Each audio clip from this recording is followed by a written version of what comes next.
So maayong adlaw sa video na ni ito na ko kung saan pagbuhat og YouTube channel. So ang dapat nimong tandaan na kay phone number o Gmail account kay mao na ang imong phone number diha i-verified ang imuhang Gmail account kay mao man toy sindan ni YouTube sa imuhang YouTube code. Dapat na kay Gmail account.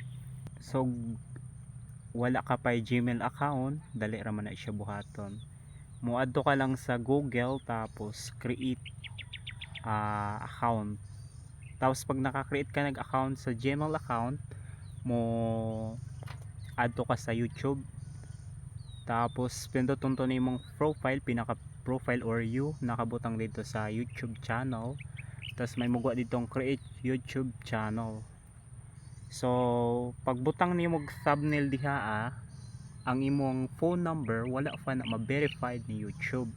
So kinahanglan pagbutang nimo thumbnail imong phone number kinahanglan i-verified sa na ni YouTube bago ka makabuhat og YouTube thumbnail.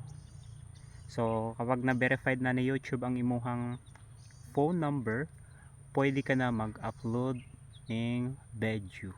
Mao kay na ang kanang kinahanglan ni YouTube para mailhan ang imong account nga verified ang imong phone number na gigamit nimo sa imong YouTube channel.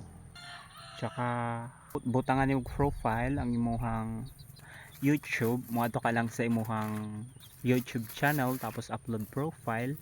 Kung unsaon pa niyo pagbutang og kaniyang cover photo sa imong YouTube channel, hulata ang next video ani kay magbuhat tutorial nga video kung unsaon pagbuhat og YouTube cover sa ato ang YouTube channel.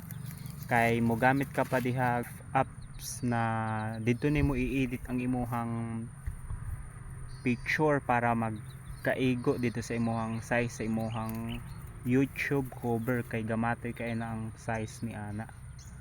Tapos mo edit ka pa. Mogamit ka pag app nga Pixel, dito nimo i-edit ang imong photo para mag-igo siya dito sa imong YouTube cover. Kay kung cellphone na imong gamit, mogamit ka pag Pixel, pero kung laptop okay na sa dili ka mogamit og app kung laptop ang imong gamit. Pero cellphone mogamit kag app nga Pixel kay dito nimo i-edit ang imong YouTube cover. Hulaton nimo ang part 2 ni aning video ha, kay mobuhat ko dito tutorial sa kung unsaon nato pagbuhat og YouTube cover sa ato ang YouTube channel.